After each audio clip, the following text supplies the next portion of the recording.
दीवाना दीवाना तेरा हुआ, तू मेरा सैयारा हुआ। दीवाना दीवाना तेरा हुआ, तू मेरा सैयारा हुआ। 80s 90s में जो गाने बनते थे वो ज़्यादा अच्छे होते थे या जो आज के टाइम पे गाने बन रहे हैं वो ज़्यादा अच्छे हैं? हम जो इमोशनल फील करते हैं ना वैसे गाने सुनते हैं जी। हम। ये नहीं कि रो रहे हैं तो हैप्पी गाना फील करेंगे, नहीं, आप रोने वाले गाने सुनोगे। बिल्कुल। मुझे और रुलाओ। कभी सोचा है कि भोलेनाथ के सॉन्ग्स के लिए, भोलेनाथ के भजन के लिए उनके साथ कोलैब किया जाए? अरे बिल्कुल, क्यों नहीं। मतलब अब तो मुझे ऐसा लगता है भोलेनाथ का नाम आता है तो कानों में हंसराज जी की आवाज़ आनी शुरू हो जाती है। तो आपकी प्लेलिस्ट में से आपके दिल के करीब कौन सा ऐसा सॉन्ग है जिसे आप रिकमेंड करोगे? कैसी ये बेताबियां, दिल की ये बेताबियां, कैसे जीऊंगा बता। तुम हो मैं हूँ और ये भीगा समा, ओ तुम हो मैं हूँ और ये रातें जवां। तो अब ये लड़की का लड़का बहुत ऊपर जाएगा, हर चीज़ करेगा और आपको इंटरनेशनल कोलैबोरेशन भी देखने को मिलेंगे जल्दी। आज के इस वीडियो में हम बात करने वाले हैं म्यूजिक डेडिकेशन और एक पैशनेट सफ़र की। और आज हमारे साथ मौजूद हैं नवजीत सिंह चौधरी, जो एक सिंगर हैं और अपने डेडिकेशन, पैशन और म्यूज़िक के ज़रिए अपना नाम बना रहे हैं। तो सर, स्वागत है आपका द न्यूज़ वाला नेटवर्क में। Thank you for having me. Actually मैं बहुत टाइम से वेट कर रहा था कि हाँ कब आऊँ और आप लोगों से इंटरेक्शन कब करूँ, पर आज मौका मिला है, तो thanks for having me. Thank you so much sir. और जैसे कि सिंगिंग एक ऐसा आर्ट है जो सबके दिल के कहीं ना कहीं करीब होता है, तो मैं आपसे ये जानना चाहूँगी कि ये सिंगिंग का पैशन और सिंगिंग का शौक़ आपको कब और कैसे डेवलप हुआ? एक्चुअली पहले मुझे पता भी नहीं था कि मैं एक्चुअली गा भी सकता हूँ, क्योंकि मेरी फैमिली में कोई ऐसा है नहीं जो गा सके कभी। पर मेरे पापा को शौक़ हमेशा रहा है कि गाने सुनने का, हर चीज़ वो करने का। पर फिर ऐसे ही बचपन में कभी ऐसा लगता था कि चलो एक बार गा के थोड़ा देखते हैं। हम बचपन में गिटार सीखने गया था मैं, तो मेरे को लगा कि गिटार सीखना अच्छा लगा। फिर गाते रहे धीरे धीरे करके, फिर भगवान ने थोड़ी आवाज़ अच्छी दे दी, तो मैंने बोला चलो थोड़ा सीख लेते हैं करते करते। बस फिर अब आगे देखो आपके पास यहाँ करने के लिए इंटरव्यू। तो स्टार्ट कैसे हुआ? स्टार्ट एक्चुअली क्या था कि मेरा ना पहले से एक चीज़ था कि मुझे कुछ हटके करना है। जी। ठीक है, जैसे मेरे पापा ने हटके करा हमेशा, तो मुझे भी हमेशा ऐसा लगा कि मेरे को हटके करना है। तो फिर बचपन में गिटार सीखने गए करते करते, और फिर धीरे धीरे जैमिंग करते रहे, गिटार करते रहे। फिर म्यूज़िक का अपना एक माहौल बन गया, क्योंकि मेरे घर में भी एक्चुअली बहुत म्यूज़िक का माहौल है। मेरे पापा मम्मी बहन को सबको शौक है म्यूज़िक करने का, तो फिर हम भी गाने लगे। फिर धीरे धीरे हमें लगा चलो थोड़ा कर लेते हैं। फर्स्ट एल्बम कौन सी थी आपकी? फर्स्ट टाइम एक्चुअली एल्बम नहीं थी। फर्स्ट टाइम एक्चुअली मैंने एक अपना सॉन्ग निकाला था, हुआ तेरा सर। तो हमने इसी चैनल पे भी करा था, हमने वो पहले पॉडकास्ट करा था। पर फिर वो आया, फिर एक गाना मैंने और निकाला सोनिए करके, जो हमने बॉम्बे में शूट करा था। एक देहरादून करा था, एक बॉम्बे शूट करा था। और अभी आया मैं, अभी मैंने एक महादेव का सॉन्ग निकाला है। तो फिर अभी देखते हैं आगे आगे करते कैसे निकलते हैं आगे। अच्छा, आपका ऐसा कोई फेवरेट सिंगर या म्यूजिशियन कौन है जिससे आपको इंस्पिरेशन मिलती है? देखो, म्यूजिशियन और सिंगर्स तो बहुत सारे हैं, पर जिसको मैं पर्सनली सुनता हूँ वो अरिजीत सिंह है, जिनको पर्सनली बहुत सुनता हूँ मैं, और जो मेरे नहीं सबके फेवरेट हैं। आपकी भी प्लेलिस्ट में पक्का अरिजीत सिंह हमेशा होंगे। अरिजीत सिंह है, सोनू निगम है, और एक्चुअली ये दोनों तो मेरे बहुत फेवरेट है, जिनको मैं सुनता हूँ हमेशा। और मुझे लगता है दूसरों को भी बहुत सुनने चाहिए, क्योंकि बहुत अच्छे सिंगर्स हैं। अच्छा, आपका फेवरेट जॉनर कौन सा है, जो और उस जॉनर में ऐसा क्या यूनिक है जो मतलब वो अट्रैक्ट करे? एक्चुअली जॉनर मेरा ऐसे कोई मतलब फेवरेट बहुत सारे हैं, पर जैसे मैं पॉप करता हूँ, जैसे आजकल पॉप बहुत करते हैं। और मैं सेमी क्लासिकल मेरे को फेवरेट लगता है बहुत ज़्यादा। और जो आज में जैसे हिप हॉप आ रहा है, पॉप आ रहा है, और बहुत सारे जॉनर्स जो भी आ रहे हैं जो लोगों को पता भी नहीं ऐसे जॉनर्स होते भी हैं, तो वो भी हैं। पर सेमी क्लासिकल मैं फिर भी कहता हूँ कि जो मुझे बहुत ईजीनेस देता है, बहुत सूदिंगनेस देता है, तो सेमी क्लासिकल और क्लासिकल मेरा फेवरेट है सुनने में। और गाने में तो पॉप में गा ही रहा हूँ कर करके। बाकी अब पॉप को और बहुत ऊपर लेके जाना है मुझे, पर देखते हैं बाद में कैसा रहता है। कभी आपको चांस मिले आपके सेगमेंट से, मतलब आपके जोनर से अलग किसी जोनर में जाने का, तो आप ट्राई करेंगे? आराम से। उसमें देखो, मैं कहता ना कि वर्सेटैलिटी सिंगर को होना बहुत ज़रूरी है। वर्सेटैलिटी नहीं होगी तो आप कहीं ना कहीं अटक जाते हैं। अब जहाँ मैंने सीखा, मेरे गुरुजी हैं सब है, तो वो पहले बोलते हैं कि आपको वर्सेटाइल होना बहुत ज़रूरी है। अब पॉप है क्योंकि सब म्यूज़िक ही है, देखो सब म्यूज़िक नोटेशंस पे ही होता है जी। और फिर वो आपके जो कलाकार होता है उसकी कैपेबिलिटीज़ पे होती है, वो कितना उसको लेके जाता है। पर मेरे को अगर कोई बोलता है कि आप ये भी गाओ वो भी गाओ, तो मैं, वो कहता है ना कलाकार पानी की तरह होता है, उसको आप जिस बर्तन में डाल दो उसी आकार का हो जाता है। तो मैं वो आकार बनने की कोशिश हमेशा जारी मेरी रहती है। अच्छा ये बताइए कि आप जो ये सिंगिंग करते हैं तो जो आपके सॉन्ग्स होते हैं वो आप खुद ही लिखते हैं या कोई लिरिकिस्ट है आपका जो ये लिरिक्स लिखते हैं? बहुत सारे सॉन्ग्स ऐसे हैं जो मैंने खुद के लिखे हैं और अभी मेरे साथ टीम में मेरे बहुत मेंबर्स जुड़े हैं जो लिरिसिस्ट भी है, कंपोजर्स भी हैं और म्यूज़िक प्रोड्यूसर्स बहुत जुड़े हैं मेरे साथ, जो बॉम्बे के बहुत सारे हैं और बाकी बहुत सारे मैं ही लिखता हूँ क्योंकि एक्चुअली क्या है ना, जो मैं सोचता हूँ, मैं फील करता हूँ, मैं ट्राई करता हूँ उसको राइटिंग्स में निकालने के लिए। पर हाँ, अभी टीम हो रही है, टीम बड़ी हो रही है और बाकी धीरे धीरे आपको गाने मेरे सुनने को मिलेंगे। अच्छा, जैसे आपने बताया कि आपके घर में ऐसा कोई नहीं है जो सिंगिंग पहले से करता हो, लेकिन माहौल आपको मिला कि सबको शौक है घर में सिंगिंग का, गाने सुनने का, तो ऐसा कोई चैलेंज आया आपके करियर में स्टार्टिंग में या कोई ऐसे टाइम जोन में जो जिसको आपको फेस करना पड़ा हो इस जर्नी में? हाँ देखो, स्टार्टिंग जब बेस लाइन से चलते हो तो चैलेंजेस हर चीज़ में आता है और चैलेंजेस तब हर्डल्स पार हो जाते हैं जब फैमिली सपोर्टिव हो, ठीक है। तो पहले जब मैंने पापा को बताया था ऐसे करके, तो मैं हमेशा ये बोलता हूँ, मेरे पापा ने मुझसे सिर्फ एक चीज़ पूछी कि क्या तुम सीरियस हो? मैंने कहा हाँ, तो ठीक है फिर कर लो, मैं खड़ा हूँ हर चीज़ करने के लिए। तो एज सच मेरे को देखो हर्डल्स वैसे नहीं आए कि जैसे होता है ना, बहुत लोगों के पेरेंट्स सपोर्टिव नहीं होते, वो हमेशा ये बोलते हैं कि आप जॉब कर लो, ये कर लो। पर इस चीज़ में आई एम वेरी ब्लेस्ड कि मेरे पेरेंट्स बहुत सपोर्टिव है इस चीज़ को करने के लिए। हर्डल्स बस ये आती है कि आप दूसरों से अलग कैसे दिखो, ठीक है, क्योंकि दूसरों से अलग दिखना बहुत ज़रूरी है। अगर आप नहीं दिखोगे तो आप भीड़ का ही हिस्सा बन जाओगे। तो हर्डल सिर्फ ये है कि मुझे अपने आप को अलग कैसे दिखाना है, बस। और सिंगिंग एक ऐसा आर्ट है जिसमें बहुत ज़्यादा कंपटीशन है और जब तक अपने आप को अलग नहीं दिखाएंगे तो भीड़ में कहीं खो जाएंगे। हाँ, नहीं है। तो एक चीज़ ऐसा होता है, एक परफेक्ट परफॉर्मेंस के लिए सबसे ज़्यादा क्या ज़रूरी है? देखो, परफेक्ट परफॉर्मेंस के लिए देखो, आप कितने बड़े बड़े भी आप आर्टिस्ट देख लो, वो हमेशा बोलते हैं that we are close to perfection. वो हमेशा अपने आप को परफेक्ट नहीं बोलते, क्योंकि वो आज भी आप कितने बड़े आर्टिस्ट देख लो, आप किसी को देख लो, वो इंसान हमेशा सीखता है जी। चाहे वो 10 साल का हो, चाहे वो 50 साल का हो, 60 साल का हो, उसके अंदर एक एम्बिशन होता है सीखने का। तो आप जब तक सीखते रहोगे तो आप उस लेवल को टच कर सकते हो। मेरे हमेशा दिमाग में हमेशा यही होता है, मैं भी अपने आप को बताता हूँ कि there is nothing word called perfection, ठीक है ना। हार्ड वर्क, सिर्फ हार्ड वर्क होता है। परफेक्ट आप करते रहते हो क्योंकि आप अपना लेवल आप बढ़ाते रहते हो हर चीज़ को करने के लिए।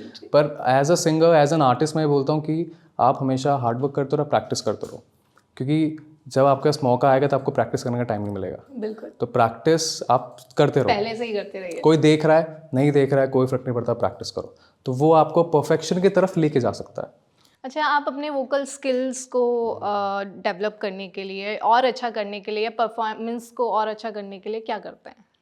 देखिए, मैं जैसे रियाज सबसे इंपॉर्टेंट होता है कि आपको रियाज करना चाहिए और उसमें ऐसा कुछ नहीं होता कि आप ये मत खाओ वो मत खाओ, ऐसा कुछ नहीं होता। अब जैसे मेरी मम्मी हमेशा मिर्च वाला खाना बनाती है, मैं तो बचपन से वही खा रहा हूँ, तो मैं आज भी वही खाता हूँ। नहीं, बोलते हैं ना ऐसा कि ज़्यादा मिर्च वाला या ठंडा, मतलब ज़्यादा कुछ नहीं खाना चाहिए जो सिंगिंग करते हैं। ज़्यादा तो शरीर के लिए हवा भी अच्छी नहीं है, ठीक है, तो ज़्यादा नहीं। पर हाँ, पर ये बोलता हूँ कि रियाज सबसे बड़ी चीज़ होती है, आपको रियाज करते रहना चाहिए, क्योंकि रियाज ही हर चीज़ आपको परफेक्ट पे लेके जाता है, आपका गला वही तैयार करता है जी। तो जिसके पास गुरु नहीं है, पहले गुरु ढूंढ लो, गुरु की सुनो और वही करो जो गुरु बताता है। बिल्कुल ठीक बात है जी। अच्छा, जैसे अभी आपका एक सॉन्ग लॉन्च हुआ महादेव को लेकर, तो आगे आप कौन से प्रोजेक्ट पे काम कर रहे हैं? कोई सॉन्ग या एल्बम ऐसा कुछ आने वाला है आपका? हाँ, एक्चुअली महादेव तो हमेशा ही रहते हैं साथ में। मैं महादेव का बहुत बड़ा भक्त हूँ, तो मैं हमेशा से एक चीज़ में सोचता था कि महादेव के लिए कुछ करना है। तो पहले मैंने निकाला था जब अपना राम मंदिर आया था, तो मैंने राम जी के लिए निकाला था, राम आएंगे। फिर मैं हमेशा शिव के लिए कुछ करने की सोचता था कि करना है। तो मुझे मौका मिला, मेरी टीम ने मौका दिया हर चीज़ को करके, तो मैंने ये निकाला। अभी जो हमारा मेरे भोलेनाथ शंकर आया, जिसके लिए हम आए हैं एक्चुअली आज। तो उसके बाद मेरी अभी एक्चुअली प्लानिंग है, मैं एल्बम मैं अपनी लाने वाला हूँ। मेरे हिसाब से अभी 2-3 महीने मेरे लगेंगे एल्बम में, तो अभी एल्बम है। तो एल्बम का नाम ही हमने कुछ अलग लिखा है, the chapters of my life lost and found. तो हमने ऐसे करके अपने चैप्टर्स का एल्बम का नाम लिखा है और एल्बम आ रही है। एल्बम में मेरे हिसाब से 7 से 8 गाने हैं और सब अलग हैं। मतलब एक ये वर्सेटैलिटी दिखाने का मेरा बहुत एक चांस है कि मैं लोगों को वर्सेटैलिटी दिखाऊं कि मैंने क्या सीखा है। और कलाकार सही में एक पानी की तरह होता है कि जिस बर्तन में डालो वैसे ही आकार हो जाएगा। तो इसलिए एल्बम आएगी 3-4 महीने में और फिर आपको अलग अलग गाने सुनने को मिलेंगे इसमें। ठीक है, तो ऐसा कभी सोचा है कि किसी एक स्पेसिफिक आर्टिस्ट के साथ काम करना है या कोलैब करना, ऐसा कुछ प्लान है? बहुत ज़्यादा है, मतलब लिस्ट बहुत लंबी है कोलैबोरेशंस करने के लिए, नेशनल इंटरनेशनल करने के लिए। फर्स्ट नंबर पे कौन है? फर्स्ट नंबर पर अगर मैं कोलैबोरेशन करना चाहूँगा तो मैं सही में अरिजीत सिंह के साथ करना चाहूँगा, जी। क्योंकि उनके साथ कोलैबोरेशन करना तो ड्रीम कम ट्रू हो जाएगा, क्योंकि वो सही में सिंगर बहुत अच्छे हैं, टू बी वेरी ऑनेस्ट, ठीक है। और इंटरनेशनल भी बहुत कोलैबोरेशंस हैं, जैसे मैं अपनी टीम से बात करता रहता हूँ। अभी मुझे बहुत लोग बोलते हैं भाई कोलैबोरेशन करो, मैंने करेंगे, रुको, मैंने करने हैं, पर बहुत कोलैबोरेशंस है और मेरे हिसाब से अगले साल से आपको बहुत कोलैबोरेशन दिखने शुरू भी हो जाएंगे। कि देखो उत्तराखंड में रह रहा हूँ, रुड़की में रह रहा हूँ, और कोई अब लोगों को लगता है कि छोटा शहर है, पर मैं हमेशा बोलता हूँ शहर छोटा है पर लोगों के दिल बहुत बड़े हैं, ठीक है। तो अब ये रुड़की का लड़का बहुत ऊपर जाएगा, हर चीज़ करेगा, और आपको इंटरनेशनल कोलैबोरेशन भी देखने को मिलेंगे जल्दी। चलिए, हम तो उम्मीद करेंगे जल्दी से जल्दी इंटरनेशनल कोलैबोरेशन भी देखने को मिले। लेकिन जैसे आप भोलेनाथ के बहुत बड़े भक्त हैं, आपका मन है करता है कि भोलेनाथ के लिए कुछ किया जाए, तो अगर हम भोलेनाथ के सॉन्ग्स की बात करें उत्तराखंड में, तो एक नाम मुझे लगता है सबकी जुबान पे सबसे पहले आता है, हंसराज रघुवंशी जी का। तो कभी सोचा है कि भोलेनाथ के सॉन्ग्स के लिए, भोलेनाथ के भजन के लिए उनके साथ कोलैब किया जाए? अरे बिल्कुल, क्यों नहीं, मतलब अब तो मुझे ऐसा लगता है भोलेनाथ का नाम आता है तो कानों में हंसराज जी की आवाज़ आनी शुरू हो जाती है। जी, ठीक है ना। तो हाँ, मतलब उन्होंने तो एक, सही बताऊँ तो एक भक्ति का स्टेज सेट करा है, और एक जब आप शिव से इतना प्रेम करते हैं, हर चीज़ करते हैं, और फिर शिव के लिए कोई इतना डिवोशन दिखाए, तो वो इंसान नहीं भी सुने ना तो वो अपने आप ही इसमें इमोशनल हो जाता है। पर हाँ बिल्कुल, अगर मुझे चांस मिलेगा तो बिल्कुल I am the first one जो मैं कोलैबोरेशन करूँगा उनके साथ। मतलब मैं जाके वो जहाँ होंगे ना वहीं चला जाऊँ कोलैब करने के लिए, चलो कुछ करते हैं। अच्छा, एक सिंगर में सिंगिंग के लिए सबसे इम्पोर्टेंट स्किल कौन सी है?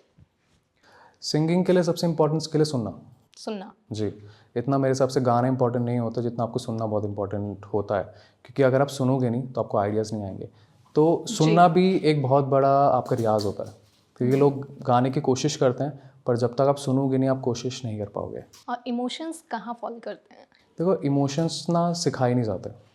इमोशंस क्या होते हैं, वो अपने अंदर से आते हैं, और आप इमोशंस कैसे भी आ सकते हैं। आप देखो ना, अगर आपको रोमांटिक सॉन्ग भी है, ज़रूरी नहीं है कि आप किसी लवर को इमेजिन करो, आप भगवान को करो, कोई परेशानी नहीं है उसमें। मैं मेरे भी कभी ऐसा स्टूडियोज़ में होता हूँ, इमोशन नहीं आ रहा था, मैं शिव को ध्यान करता हूँ तो इमोशन अपने आप आ जाते हैं।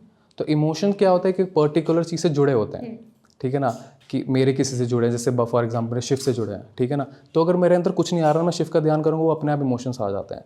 तो इमोशंस पर्टिकुलर चीज़ से जुड़े हैं, अब वो कुछ भी हो सकता है, ज़रूरी नहीं वो इंसान हो, कुछ भी हो सकता है, ठीक है ना। अगर आप टेबल है, आई हैव इमोशन जुड़े तो जुड़े हैं, आप कुछ नहीं कर सकते। बिल्कुल। आप एक पेड़ लगाओ, आपके सामने कटेगा तो आपको उसमें रोना आएगा, वो इमोशंस हैं। इमोशंस किसी से भी जुड़ सकते हैं, तो इमोशन ऐसे आते हैं अंदर से।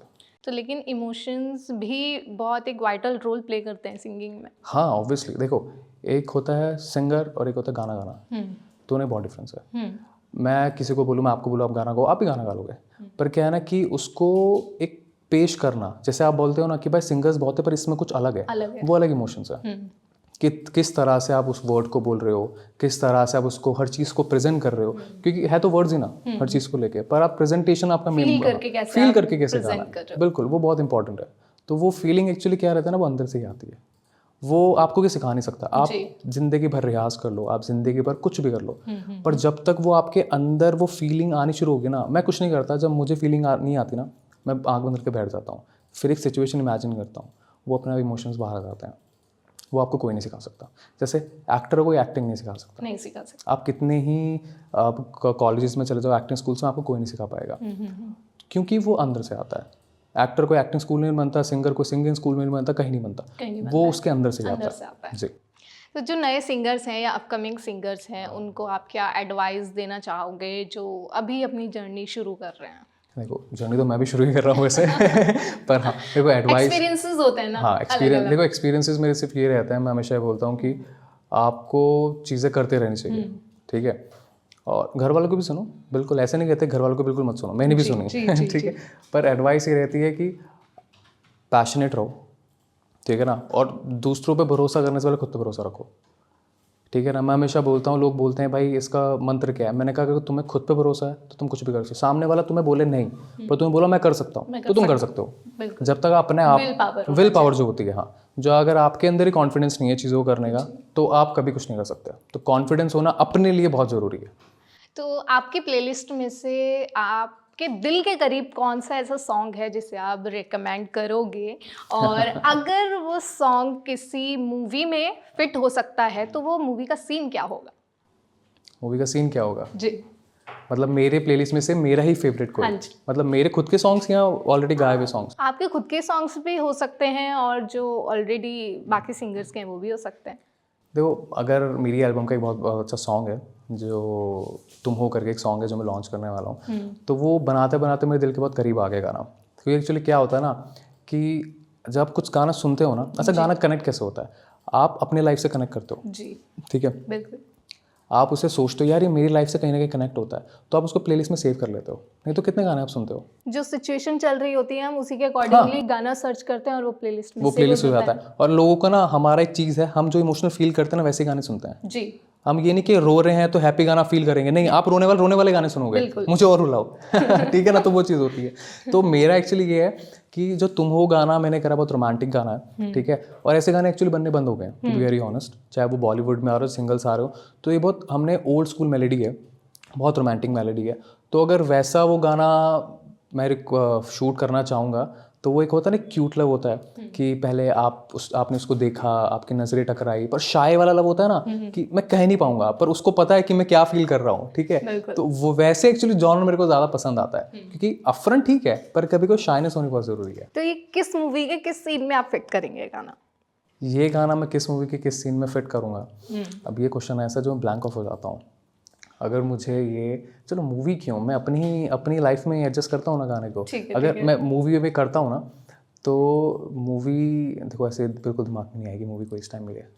कोई नहीं, हम जो ये चीज़ कर रहा हूँ ना, मैं अपनी लाइफ को एक मूवी बनाता हूँ और उसमें वो अटैच करता हूँ गाना तुम हो, क्योंकि मेरी लाइफ में एक्सपीरियंसेस ऐसे हुए हैं हर चीज़ को लेके। मैं बोलता हूँ मोटिवेशन होना बहुत ज़रूरी है, ठीक है, चाहे वो आपका कुछ पास्ट एक्सपीरियंसेस हो, चाहे कोई लड़की हो, चाहे फिर कोई लड़का हो, या फिर धोखाधड़ी, या फिर कुछ भी हैप्पी एंडिंग्स, कुछ भी हो सकता है। तो वो आपको एक ऐसा मोटिवेशन देता है, ठीक है। अब मुझे किसी ने मोटिवेट करा तो मान के चलो मैंने धड़ाधड़ गाने लिख दिए जी, ठीक है ना, मतलब वो होता है ना जब आता है ना तो वो आप लिखते रहते हो, आपकी उंगलियां नहीं रुकती है। तो मैंने सोचा आज मेरे अंदर चीज़ आ रही है, मैं लिख देता हूँ। तो कभी कभी ऐसा मैंने एक दिन में 10-10 गाने लिख के भी उठाऊँ मैं, तो ऐसी चीज़ भी आ जाती है। पर ये सवाल अच्छा है, तुम वो मैं कहाँ फिट करूँगा किस मूवी में, ये मैं आपको पक्का अगली बार बताऊँगा ज़रूर अगली बार जानेंगे। अच्छा, मैं एक चीज़ जानना चाहूँगी, जैसे आपने भी बोला कि आजकल ऐसे गाने बनना ही बंद हो गए हैं, तो एज अ सिंगर पहले 80s 90s में जो गाने बनते थे वो ज़्यादा अच्छे होते थे या जो आज के टाइम पे गाने बन रहे हैं वो ज़्यादा अच्छे हैं? देखो, गाने तो पहले भी अच्छे थे, गाने आज भी अच्छे हैं। गाने तब भी बनते थे जब वर्ड्स नहीं थे, तब ताने आती थी, हर चीज़ आती थी, तब भी लोगों को अच्छा लगता था। अब मेरे हिसाब से कि आप अगर कंपैरिजन किया जाए तो देखो, कंपैरिजन तो मेरे हिसाब से एक बहुत बायस्ड स्टेटमेंट हो जाएगी अगर मैं भी देता हूँ कि पहले के अच्छे बोलूँगा तो आज वाले बुरा मान जाएंगे, आज के अच्छे होंगे तो पहले वाले बुरा मान जाएंगे, और मुझे दोनों को अपनी तरफ रखना है। कनेक्ट कौन करता है? देखो, कनेक्ट कोई गाना नहीं करता, कनेक्ट एक्चुअली क्या एक सिचुएशन करती है। अब एक गाना मैं सुन रहा हूँ, वो मुझे अच्छा इसलिए लगेगा क्योंकि मुझे सिचुएशन पे वो रहेगा, डिपेंड करेगा, ठीक है। मैं आपको कोई भी गाना दे दूँ, आपने बोला आप उसमें मस्ती कर लोगे, आप सुन लोगे, हाँ, पर आप सुनोगे घर जाके वही प्लेलिस्ट जो आपको कनेक्ट करेगा। बिल्कुल। बहुत पुराने गाने ऐसे हैं जो कनेक्ट कर रहे हैं, बहुत पुराने गाने ऐसे जो नहीं कनेक्ट कर रहे हैं। आज के गाने भी ऐसे हैं कि देखो, पहले भी गाने बेकार बनते थे, आज भी गाने बेकार बनते हैं, सही बताऊं, पहले भी अच्छे बनते थे, आज भी अच्छे बनते हैं। तो वो अपने बकेट लिस्ट में होता है कि आप क्या चूज़ करोगे, मैं क्या चूज़ करूंगा। मेरे हिसाब से जो मैं बेकार बताऊंगा वो आपको अच्छे लगेंगे, हो सकता है जो आप बेकार बताओगे मेरे को अच्छे लगेंगे। तो पहले बुरे या आज अच्छे ऐसा कुछ नहीं है, ठीक है। इंसान सब सुनता है, बस ये हो जाता है कि आप कितना उनको कनेक्ट कर पाते हैं। कनेक्शन बहुत बड़ी चीज़ है। अच्छा, तो मैं आपको 2 चॉइसेस देती हूँ, आतिफ असलम और के। इन दोनों में से अगर चूज करना होगा तो आप किसे चूज करेंगे? मुझे धर्म संकट में डाल रहे हो पहले ही, अभी से ही देखो, कंपैरिजन कुछ नहीं है, मैं फिर बताता हूँ, कंपैरिजन कुछ नहीं है, ठीक है। पर हाँ देखो, के से इमोशंस इतने जुड़े हुए हैं क्योंकि आतिफ इस चीज़ को बुरा नहीं मानेगा अगर मैं के को चूज़ करता हूँ, ठीक है, क्योंकि वो भी के को सुनता है। सही बताऊँ तो उनकी प्लेलिस्ट में के पक्का होंगे हर चीज़ को, सबके प्लेलिस्ट में के हैं, ठीक है। और उनकी बहुत एक सडन डेथ हो गई थी हर चीज़ को लेके, तो हो सकता है उनसे मैं ज़्यादा इमोशनल कनेक्शन मेरे उन गानों से है, क्योंकि गाने आपको सुनना और पता लगना यार अब ये बात नहीं सुन पाओगे, तो उनसे कनेक्शन ज़्यादा हो जाता है। तो इस बेस पे मैं के को पकड़ता हूँ कि के इज़ माई फेवरेट। ठीक है, तो अपनी एल्बम का सबसे पसंदीदा गाना, जैसे तुम हो आपका आने वाला है, तो आप ऑडियंस को कुछ लाइनें सुना दीजिए। हाँ चलो, मैं बीच में सुनाता हूँ, पूरा नहीं सुनाता हूँ। अब तुम हो आपको बता देना, मेरे पीछे पड़ गए, तुम हो सही, तो मैं सुनाता हूँ। कैसी ये बेताबियाँ, दिल की ये बेताबियाँ, कैसे जीऊँगा बता, तुम हो मैं हूँ और ये भीगा समा, ओ तुम हो मैं हूँ और ये रात जवां, दीवाना दीवाना तेरा हुआ, तू मेरा सैयारा हुआ, दीवाना दीवाना तेरा हुआ, तू मेरा सैयारा हुआ। नो डाउट, ये वाकई आप बहुत अच्छी लाइंस हैं जो मतलब लोगों को कनेक्ट करेगी। जी। अच्छा, लोगों को अगर आपको सुनना हुआ पब्लिक को, तो वो कहाँ पर कनेक्ट करें? आपके यूट्यूब चैनल का नाम आप बता दीजिए। या यूट्यूब का नाम नवजीत सिंह चौधरी के नाम से ही है, और मेरी स्पॉटिफाई पे भी नवजीत सिंह चौधरी के नाम से स्पॉटिफाई भी है, और जितने मेरे गाने सब प्लेटफॉर्म्स पे हैं, चाहे स्पॉटिफाई, एप्पल म्यूज़िक या अमेजन, सब पे, वो जितने प्लेटफॉर्म्स है म्यूज़िक के, सब पे मेरा पूरा पोर्टफोलियो पे है हर चीज़ को लेके। और अभी मैं ट्राई कर रहा हूँ कि और चीज़ों को अलग अलग चीज़ें लेके आने के लिए, क्योंकि एक्चुअली क्या होगा, जैसे आपने बोला था कि आज के गाने अच्छे हैं, पहले के गाने बेकार या अच्छे, तो मेरा और मेरी टीम का मोटिव हमेशा ये रहता है कि हम जो लोगों को गाने सुनाएं, चाहे वो क्लासिकल हो, सेमी क्लासिकल हो, पॉप, हिप हॉप या मेलोडीज़ जो भी हो, तो मैं चाहता, क्योंकि इस एल्बम में सब है, ये एल्बम में कोई ऐसा नहीं आपने तुम हो सुना है, सिर्फ एक फ्लेवर है जी, इसमें सब है। मतलब आपको पंजाबी वाइब करना है, इसमें पंजाबी है, आपको रैप सुनना है, इसमें रैप है, आपको तुम हो से एकदम पूरा इमोशनल कनेक्शन करना है, इसमें वो भी है, और आपको पार्टी का डांस करना है, वो भी है जी, उसमें सब है। ठीक है, तो ये मेरे हिसाब से एक बंच हो सकता है, क्योंकि मेरे लिए बंच है, क्योंकि जब आप बनाते हो आपको पता लग जाता है आप क्या बना रहे हो। तो हाँ, बाकी ये 2-3 महीने में आ ही जाएगी मेरी एल्बम हर चीज़ को करके, और इसी चैनल पे आके देखो, चैनल सबसे पहला चैनल इसमें मैंने एल्बम का लॉन्च करा है नाम का, तो पहला गाना भी जब आएगा ना तो यहीं आऊँगा, यहीं आएंगे आप और पूरा गाना सुना के जाएंगे। मैं पूरा गाना सुना के जाऊँगा, हो सकता है मैं टीम भी ले आऊँ। अच्छा, टीम भी लेकर हाँ, टीम भी आएंगे, लेके तो आऊँगा। बहुत ज़्यादा अच्छी बात नहीं हो जाएगी? हाँ, अभी एक्चुअली टीम आ नहीं पाई क्योंकि मैं आ गया यहाँ पे, तो इस बार अगली बार टीम लेके आऊँगा पूरी, जो है हर चीज़ को लेके, क्योंकि यही टीम है जो बैठे हैं ना इसमें, यही टीम है सारी जी, जो इस गाने में आपको दिख रही है ना। मेरी गाने में एक्चुअली क्या रहता है, जो ऐसे स्टूडियो शूट्स होते हैं ना, मैं अपनी टीम को दिखा देता हूँ, क्योंकि वो ज़्यादा बिहाइंड द कैमरा रहता है। ओके, मैं कहता हूँ तुम सामने आओ, ठीक है भाई, तुम मुझे बना रहे हो। तो ये जो नवजीत सिंह चौधरी सिर्फ मेरा नाम नहीं है, ये मेरी टीम है जो इस चीज़ को लेके जा रही है। अभी तो पहला कदम है, तो सीढ़ी पे चढ़ना है, जब चढ़ता रहूँगा तो आपको और अच्छी चीज़ें देखने को मिलेगी। अच्छा, बातें करते करते ना एक तो टाइम का नहीं पता चलता है, और बहुत ज़्यादा क्वेश्चंस ये, क्योंकि ये फील्ड ही ऐसा है, ये वीडियो ही ऐसी है ना कि क्वेश्चंस आ जाते हैं दिमाग में। तो एक क्वेश्चन और आया है मेरे पास कि आपका फेवरेट लोकेशन क्या है, या कौन सी लोकेशन पे आप ड्रीम करते हो कि हाँ, इस लोकेशन पे मैंने गाना शूट करना है? मेरे को देखो, वैसे अगर मैं प्रायोरिटी बताऊँ तो मेरे को जाना है लंदन। ठीक है, अब लंदन में जो हमेशा देखते हो, यशराज की फिल्मों में आपने देखा, लंदन दिखाया, हर चीज़ दिखाया, तो उन्होंने ही प्यार जताया कि भाई लंदन आओ। ठीक है, मुझे टूरिज्म उनको मिल जाना चाहिए था, तो लंदन जाना है, पूरा शूटिंग करना है हर चीज़ को लेके। और अभी अब उत्तराखंड में बताऊँ, ज़्यादा दूर नहीं जाते, उत्तराखंड में आता तो मैं धनौल्टी जाना है। धनौल्टी जाएंगे, अच्छा सा शूट करेंगे, क्योंकि मैं एक बार गया था तो वहाँ पे मैं गया तो मैंने सोच लिया हो सकता है इस एल्बम का मेरे गाना वहीं शूट होने वाला है। ओके, जो तुम हो है मैं वहीं शूट करूँगा। ठीक है, ये भी बता दो, लोकेशन भी बता दो, धनौल्टी जा रहा हूँ भाई, क्योंकि बहुत सा लोकेशन हर चीज़ को करने के लिए। अक्सर मुझसे ऐसे लोग पूछते रहते हैं कि आप सिंगर बनना चाहते हैं, या आप कैमरे के सामने दिखना चाहते हैं, या आप लिरिक्स से कंपोजर क्या हो। मैंने कहा फुल फ्लेज आर्टिस्ट हूँ। आज के टाइम में आपको फुल फ्लेज आर्टिस्ट होना बहुत ज़रूरी है। तो आपने जो मेरे से क्वेश्चन पूछा था ना, जो इस लाइन में चल रहा है उसको आप क्या देंगे एक सीख, यही कि फुल फ्लेज आर्टिस्ट होना बहुत ज़रूरी है।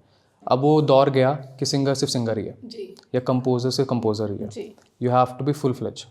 ठीक है, कि आप म्यूज़िक बनाओ भी, मैं म्यूज़िक बनाता हूँ, मैं म्यूज़िक प्रोड्यूसर भी बनाता हूँ अपने गाने में, ऐसा नहीं कि नहीं बनाता हूँ, क्योंकि आपको सब वो कहते हैं ना संपूर्ण होना बहुत ज़रूरी है। तो मेरे हिसाब से मैंने शिव से ही सीखा है कि संपूर्ण होना बहुत ज़रूरी है। आप संपूर्ण नहीं हो तो आप कहीं ना कहीं आपकी लैकिंग हो जाएगी। तो आपका बैकिंग ही आप खुद हो। मैं हमेशा बोलता हूँ अपने आप को कि तू खुद का ही बैकिंग है, क्योंकि मेरा बैकअप नहीं है अब कोई, मैं खुद का ही अपना बैकअप हूँ हर चीज़ को लेके। चलिए, थैंक यू सो मच। और अगर हम और बातें करेंगे तो वीडियो पता नहीं कितनी लंबी हो जाएगी और क्वेश्चंस तो ख़त्म नहीं होने वाले हैं। तो जब नेक्स्ट वीडियो आएगी, जब गाना लॉन्च होगा और नवजीत सर यहाँ पर आएंगे, तब हम बाकी की बातें करेंगे। बिल्कुल करेंगे।